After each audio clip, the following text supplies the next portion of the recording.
World's best law of attraction money and success coach అయిన ప్రముఖ షేక్ అన్వర్ గారిచే జూన్ 1 హైదరాబాద్ లో జరిగే one day magic of law of attraction and millionaire mind work shop కి register చేసుకోండి. నమస్కారం సార్. నమస్తే సార్, ఇప్పుడున్న ప్రజెంట్ సిచ్యువేషన్ ఎలా ఉంది అంటే, అందమైన భార్య ఉన్నప్పటికీ భర్త వేరే అమ్మాయిని చూడడము, నైట్ పూట వాళ్ళతో చాటింగ్ చేయడము, ముసి నవ్వులు నవ్వడము, లేదు అంటే తెగ మాట్లాడడము, ఇవన్నీ మనం చూస్తున్నాం. భార్య నేను అడుగుదాము నా భర్తని అసలు ఏం జరుగుతుంది అంటే నన్ను ఎక్కడ అనుమానిస్తాడేమో అని ఆగడము, లేదు నాకు ఇది నచ్చట్లేదు నేను విడిపోదాము అంటే అక్కడ పిల్లలు ఉన్నారు అని ఆలోచించడం, ఇవన్నీ మనం చూస్తూ ఉన్నాం. ఇలాంటి సిచ్యువేషన్స్ వచ్చినప్పుడు అంటే ఎలా రియాక్ట్ అవ్వాలి, రిలేషన్షిప్ని ఎలా కాపాడుకోవాలి సార్? చాలా ఇంపార్టెంట్ గుర్తుపెట్టుకోవాల్సినంటే, జనరల్ ఇన్స్టింక్టివ్గా కొంతమంది అన్కంట్రోల్డ్గా అమ్మాయిల్ని చూస్తూ ఉంటారు, మాట్లాడుతుంటారు. కొంతమంది అబ్బాయిలకి అదొక టెండెన్సీ ఉంటుంది. వైఫ్తో ఉన్నంతసేపు కోపంగా సీరియస్గా ఉంటాడు.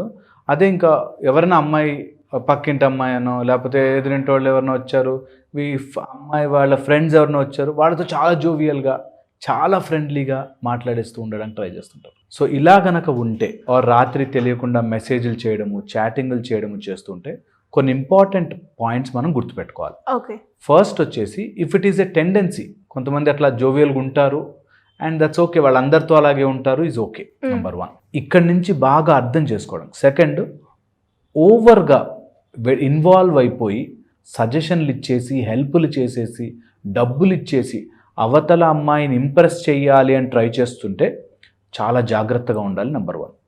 సెకండ్ వచ్చేసి నీ బౌండరీ చెప్పకపోతే ఎప్పటికీ తెలియదు, నా మొగుడు ఏమనుకుంటాడో, నేను చెప్తే నన్నే అనుమానిస్తాడేమో, లేకపోతే నన్ను అనుమానిస్తున్నావా నువ్వు అంటాడేమో అనే పాయింట్తో ఎప్పుడూ ఆగకూడదు. Tell your boundary. చెప్పేటప్పుడు మన టోన్, మన voice, the way we express it చాలా ఇంపార్టెంట్. నువ్వు అందరితో మెసేజ్ చేస్తున్నావు కదా అని అన్నాడు అనుకో, రాంగ్ వేలో కన్వే అయ్యే ఛాన్స్ ఉంటుంది. ఇలా చెయ్యకు, this is not comfortable to me, ఇలా చేయకు, వీ హ్యావ్ ఎ ఫ్యామిలీ, ఇలా చేయకు, మనం వీఆర్ టుగెదర్ అని చెప్పడం రావాలి. ఒక వైఫ్ అండ్ హస్బెండ్ మధ్యలో ఈ మాత్రం కమ్యూనికేషన్ ఉండి తీరాలి. ఎప్పుడైనా మాట్లాడుతున్నప్పుడు when you are talking or discussing anything odd, okay, దాన్ని మెల్లగా డిస్కషన్లోకి తీసుకురావడానికి 3 పార్ట్స్గా డివైడ్ చేసుకోవాలి. ఓకే, ఫస్ట్ పార్ట్ వచ్చేసి అసలు అలాంటి సిచ్యువేషన్ గురించి ఇన్ జనరల్ ఆయన ఒపీనియన్ ఏంటి, అసలు వాట్ ఈజ్ ఈ thinking about such things, okay. దాని తర్వాత జరిగిన సిచ్యువేషనే మళ్ళీ మనం ఏదో యాడ్ చేసి, ఒకవేళ అలా అయ్యుంటే, నువ్వు అలా వెళ్ళిపోయి ఉంటే, అలా జరిగుంటే, అవన్నీ ఎక్స్ట్రాలు చెప్పద్దు. ఇలా ఉంది కాబట్టి నువ్వు నైట్ టైమ్ 10:30, 11 తర్వాత కూడా వేరే అమ్మాయిలతో మాట్లాడాల్సిన అవసరం ఏముంది, okay. Is an open thing. అప్పుడు డిస్కస్ చేయడానికి ఈజీగా ఉంటుంది. అండ్ థర్డ్ వచ్చేసి ఇలా ఉంటే నేను ఇలా బాధపడుతున్నాను, ఈ డిస్కషన్ చేయడం అనేది చాలా ఇంపార్టెంట్. ఏ భార్య అయినా సరే ఎప్పుడైనా ముగ్గురితో మాట్లాడాలంటే ఆ కంపోజర్, కామ్నెస్ మెయింటైన్ చేస్తూ డిస్కస్ చేసే మోడ్లోకి తీసుకురావాలి. నువ్వు అలా చేస్తావా, నేను ఇలా చేస్తాను, నేను చేస్తే నీకు తెలీదా అనే ఆర్గ్యుమెంట్లోకి దిగకూడదు, ఓకే. Very important. కొంతమందికి సెల్ఫ్ కంట్రోల్ ఉండదు. కొంతమంది అబ్బాయిలకి నేను అందంగా ఉన్నాను అనే ఒక కాన్ఫిడెన్స్తో నేను ఏదైనా చేయగలుగుతాను, నాకేంటి అవసరం అనేటట్టు ఉంటారు. ఫోర్త్ వచ్చేసి వీళ్ళతో రిక్వైర్మెంట్స్కి మీట్ అవ్వకపోతే బయట వెతుకుతూ ఉంటారు. అంటే వాళ్ళు ఏదో ఎక్స్పెక్ట్ చేస్తారు, ఇంట్లో ఆ ఆనందం ఉండదు, ఆ సుఖం ఉండదు, అందుకని నేను బయట వెతుక్కుంటున్నాను అనేటట్టు ఉంటారు. అండ్ అది ఎంత అలవాటు అయిపోతుందంటే వాళ్ళకి, ఇంట్లో యూ గివ్ ఎవ్రీథింగ్ అయినా పక్కనే చూస్తారు. వాళ్ళ మెంటాలిటీ అట్లా రాంగ్ మైండ్ సెట్తో ఉంటుంది. దాన్ని మేము కపుల్ కౌన్సిలింగ్ అని, పేరెంటల్ కౌన్సిలింగ్స్ అని, లేకపోతే పిల్లవాడి లైఫ్ ఏమవుతుంది అనే ఒక సైడ్ నుంచి పేరెంట్ కౌన్సిలింగ్ చేయడం కానీ చేస్తుంటాం. దీంతోపాటు ఈ మధ్య వచ్చిన అడ్వాన్స్డ్గా నైట్ టైం జాబ్స్ అని, లేకపోతే డబ్బులు బాగా ఎక్కువ ప్యాకేజీల్లో శాలరీలు వస్తున్నాయి కాబట్టి నేను ఏదైనా చేయగలుగుతాను, ఓపెన్గా ఉండగలుగుతాను, నాకు ఓపెన్గా ఉండడం నా ఇష్టం, నా లైఫ్, మై రూల్స్ అనేవి ఈ హాఫ్ నాలెడ్జ్ వెస్టర్న్ ఐడియాలజీ నుంచి వచ్చినవంతా. నా ఇష్టం వచ్చినట్టు ఉంటాను, నేను సంపాదించుకుంటున్నాను, నాకేంటి అని. ఇలా మైండ్ సెట్లు ఉన్నవాడికి చిన్నవి కూడా మిస్టేక్స్ కనిపిస్తాయి. చిన్నవి, ఇంట్లో ఈరోజు ఏదో మాడిపోయిందన్నా కూడా పెద్ద ఫైట్. అది ఏముంది, దట్స్ ఓకే అని కాదు. ఒక బాటిల్ చేంజ్ అయితే ఫైట్. వాటర్ బాటిల్, నాకు ఈ పర్టికులర్ వాటర్ బాటిల్ ఉండాలి అని చిన్న వాటికి గొడవలు పెడుతుంటారు. వీటికి బౌండరీస్ సెట్ చేసుకుని నాకు ఇలాంటి విషయాలు నచ్చవు అని ముందే చెప్పకపోతే లేటర్ డేట్ నీకు ఎప్పటి నుంచో తెలుసు కదా నేను మెసేజ్ చేస్తున్నట్టు, నువ్వెందుకు విన్నావు, ఇన్ని రోజులు బాగానే విన్నావు కదా అని వస్తుంది. వీటితో పాటు ఇంకెవరిని ఇన్వాల్వ్మెంట్ కాకుండా ఫ్యామిలీగా వైఫ్ అండ్ హస్బెండే కూర్చుని మాట్లాడుకోవడం కూడా రావాలి, చాలా ఇంపార్టెంట్. వీటితో పాటు ఎంపతి ఒకటి, కంపాషనేట్గా ఆలోచించి వాళ్ళ సైడ్ నుంచి వినగలిగేది ఏంటో ఆలోచించుకుని చేయాలి, చాలా ఇంపార్టెంట్ ఇది. ఓకే, ఎప్పుడైతే ఎంపతి ఉండదు, ఎప్పుడైతే అవతలి వ్యక్తి యొక్క పొజిషన్ని మనం అర్థం చేసుకోలేమో వాళ్ళకి ఎంతసేపు నాకు I'm not happy here, I want to search happiness out side అనే మైండ్ సెట్లోకి వెళ్తారు. అట్ ద సేమ్ టైం అది కరెక్ట్ అని చెప్పట్లేదు, కానీ అలా వెళ్ళే ఛాన్స్ ఉంటుంది. కాబట్టి నీకు రిలేషన్ కాపాడుకోవాలి అని అనిపిస్తే ఆ విషయాన్ని కూడా నువ్వు టిక్ బాక్స్ పెట్టుకోవాలి. ఓకే, నేను ఊరికే ఇంటికి రాగానే అరవడం వల్ల, ఊరికే సతాయించడం వల్ల ఏమైనా మిస్లీడ్ అవుతున్నారా? ఒక మిడ్ లైఫ్ క్రైసిస్ అని వస్తుంది మధ్యలో, 30-35 దాటాక 45 వరకు ఇలాంటి వేవరింగ్ మైండ్ సెట్ అందరికీ ఉంటుంది. ఉండడం కరెక్ట్ అనట్లే, వచ్చే ఛాన్స్ ఉంటుంది. కాబట్టి దాన్ని పర్టికులర్గా మనం మేనేజ్ చేసుకొని రావాలి. More touching, more talking, more కన్జర్వేటివ్గా వాళ్ళని కలుపుకోగలగడం చాలా ఇంపార్టెంట్. ఎప్పుడైతే కలుపుకోకుండా నువ్వు వేరే టీం నేను వేరే టీం అని మొదలవుతుందో ఫ్యామిలీలో, అక్కడి నుంచి పగిలిపోవడమే ఉంటుంది. ఎప్పుడు కూడా 2 వేరే టీమ్స్ అని అనుకోవద్దు, 2 ఒకటే టీం. డయాబెటిక్ వాళ్ళకి స్వీట్లు తినకూడదు అని తెలుసు, కానీ స్వీట్ తినాలని క్రేవింగ్ ఉంటుంది. అలాగే కొంతమందికి అది తప్పు అని తెలుసు, కానీ తప్పు చేస్తూ ఉంటారు. అది ఎనీతే తప్పు కావచ్చు, నేను I don't want to specify, but ఏ తప్పు అయినా సరే అలా చేస్తారు. కాబట్టి దాన్ని మనం ముందే గమనించుకుని దిస్ ఈజ్ నాట్ రైట్ అని చెప్పగలగాలి.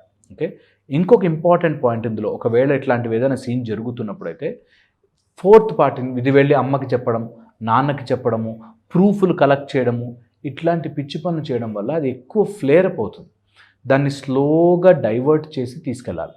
వీటితో పాటు ఎవరైతే males who are behaving like this వాళ్ళకి నేను మరీ చెప్పాలనుకుంటున్నాను దట్ ఒక్కసారి భార్య మీ లైఫ్లోకి వచ్చాక ఇంకా ఎవరైనా సరే సృష్టిలో ఈజ్ రాంగ్.